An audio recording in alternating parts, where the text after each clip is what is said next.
Well, I will present on the overview of the Makuutu Rare Earth project, provide an update of what has been done, what's being planned, and some lessons from the 10 years plus that we've been operating here in Uganda. Okay, thank you. So that is a showcase of mine development in Uganda. I'll try and keep this within 10 minutes. Right, about the project, this is an ionic adsorption clay type of deposit. We are in eastern Uganda, about 120 kilometers to the east. We're covering over four districts. That's the districts of Iganga, Mayuge, Bujiri, and Bugweri. We've spent about 20 million to date on exploration activities and some development activities. The area of our licensing is about 300 square kilometers. And the status of the project to date is that we've received a notice to grant from the ministry. So we're eagerly awaiting the grant and the approval of our mining license. Activities to date, I would say, and I really want to emphasize that stakeholder engagement is at the center of what we do. We try as much as possible to engage in an inclusive manner. We've got a hierarchy of engagement. In our approach, we start with the ministry. We make sure that the ministry is informed and well engaged. The directorate as well is informed. The political leadership, we found that involving the political leadership and informing them and keeping them abreast with our activities has done a lot of good for us. Then we come to the district level. We make sure that at the district level everybody's involved, and we trickle down to sub-county, to the village, and the communities that we work with.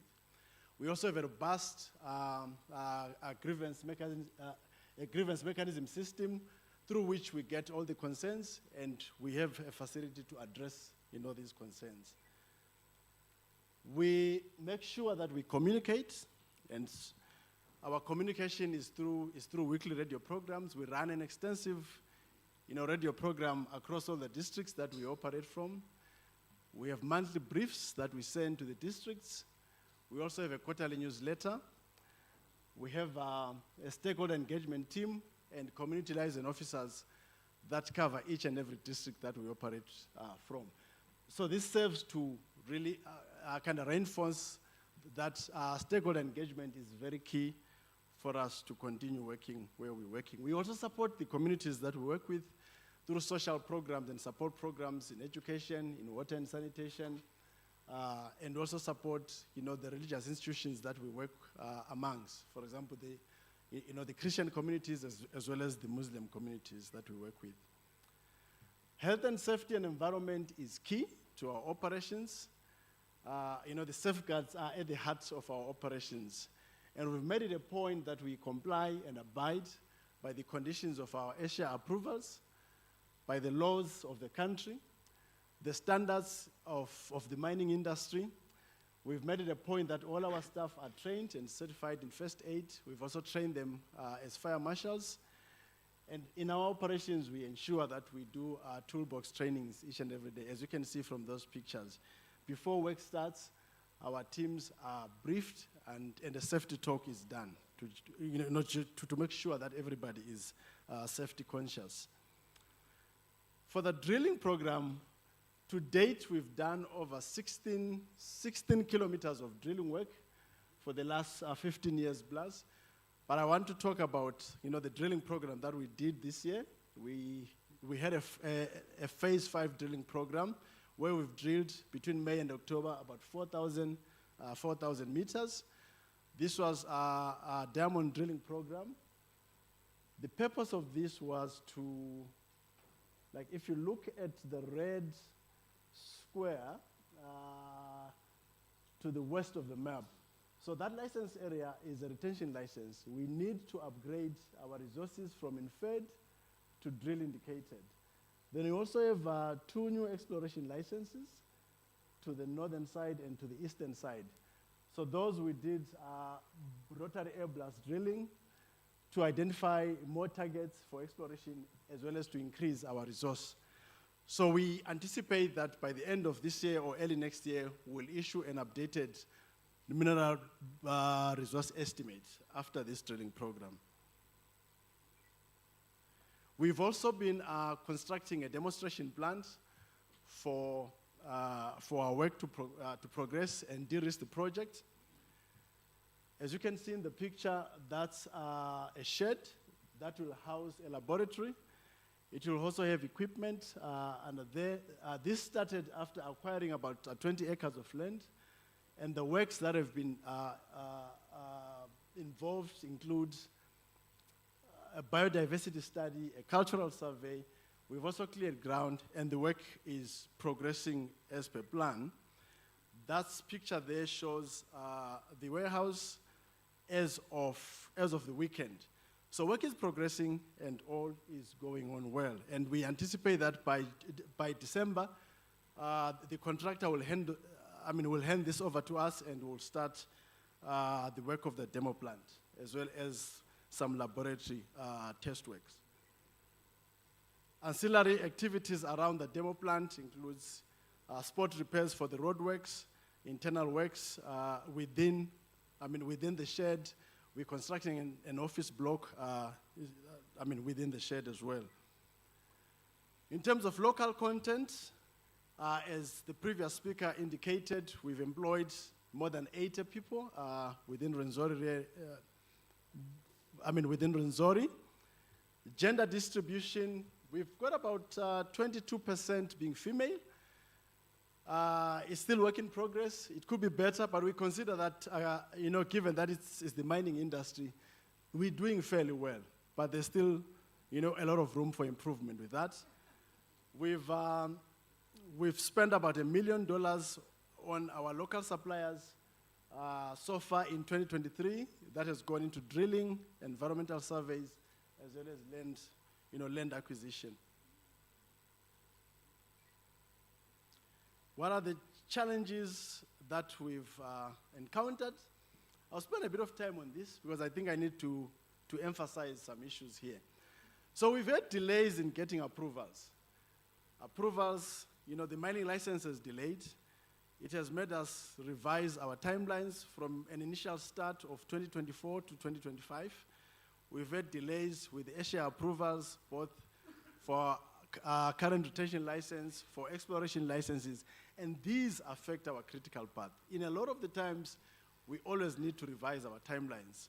We've got investors that are following closely our developments, and it's not good to always go back and give excuses as to why the project is delaying. So I think this is very, very important, and it cannot be overemphasized.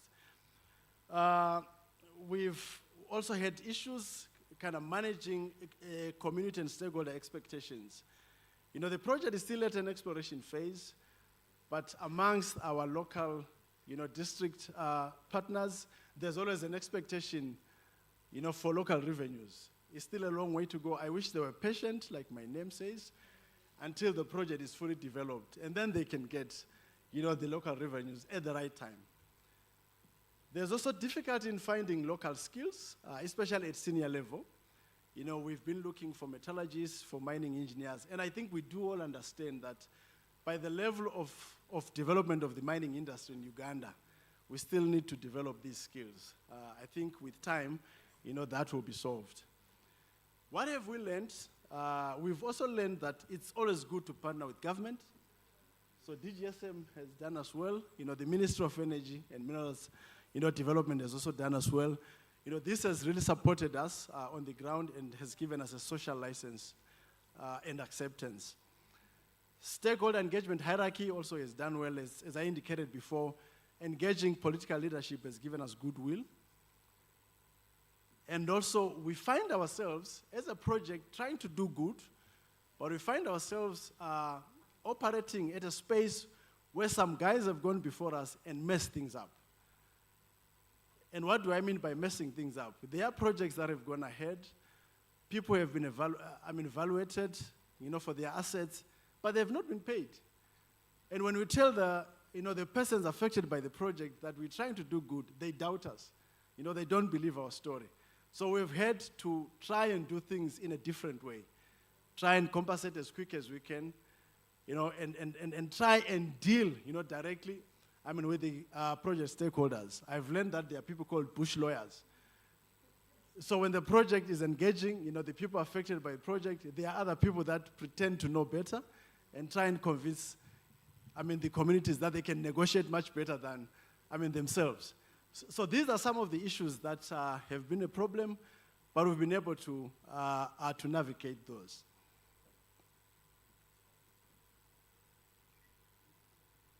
The current and planned works, we are currently, as I did indicate, that we've received a notice to grant. We currently in compliance with the requirements of the Mining Act 2022. We're currently doing a process of land acquisition. So once that is done, we can get the approval of our mining license. We're currently doing this over 3 districts. And as of weekend, we'd signed agreements with about 61%. For you all to understand the context, we're dealing with about 5,000 persons affected by the project, having about 7,000 parcels of land, and we need all those parcels. We need agreements, or rather, we need land access agreements for all those parcels. And so far, we're doing well. In one district, we've done 95%. In the other districts, about 80%, 89%. And we anticipate that by the end of this week, we should be 75 to 80% done. So that's a critical aspect of our work at the moment. We're also doing grade control resource drilling for the material that we're going to feed to the demo plant. As you can see, those 2 red circles. So that's material that is targeted to be fed into the demo plant so that we can do the test work on the leaching and other recovery aspects. And what we want to get from this is to understand the moisture content. We also want to understand the grade variability, down depth as well as across the deposit. So that project and program is currently ongoing. We anticipate that will be done by the end of November. We're also currently doing environment monitoring activities as required by the Asia approval certificate. As you can see from the slides, there's a number of parameters that we're doing. But I think it's important to indicate as well that we are doing the NEMA audit for the license. According to the certificate that we got last year, we need to submit this by November to NEMA. We're also converting one of our license areas that we want to transition into a mining license next year. So that work is also in progress. Now, in ending, I want to emphasize a few issues here. In ending, we are developing a rare earth mine, and developing a mine takes, at a minimum, about 10 years. Exploration, detailed exploration, understanding, the viability of the deposit up to mine development. And we are doing this together with the government of Uganda. And I want to emphasize that we, as Rwenzori, are taking this very seriously. We are here for the long haul. We are here and we are committed. And we want to see this, being a success. Therefore, it's important for us that we build, relationships and partnerships. And this will be gradual. It's not an overnight, task. It takes time. It needs all hands on deck. It needs the support. It's not easy. It requires a lot. And it's going to be gradual, but it's progressive. And I'm sure as you saw the pictures, it's progressive. We are committed to high level of ESG standards. We are a member of the UN Global Compact, and we're committed to do good as a company. We want to express our gratitude to the government of Uganda and the ministry, as well as gratitude to the local communities and the district leadership for their warmth and hospitality. And in ending, I want to say the world is watching. The world is watching Makuutu. The world's Honorable Minister is watching Uganda. It's our time to shine. It's our time to position Uganda as a positive, mining investment destination. And I say thank you.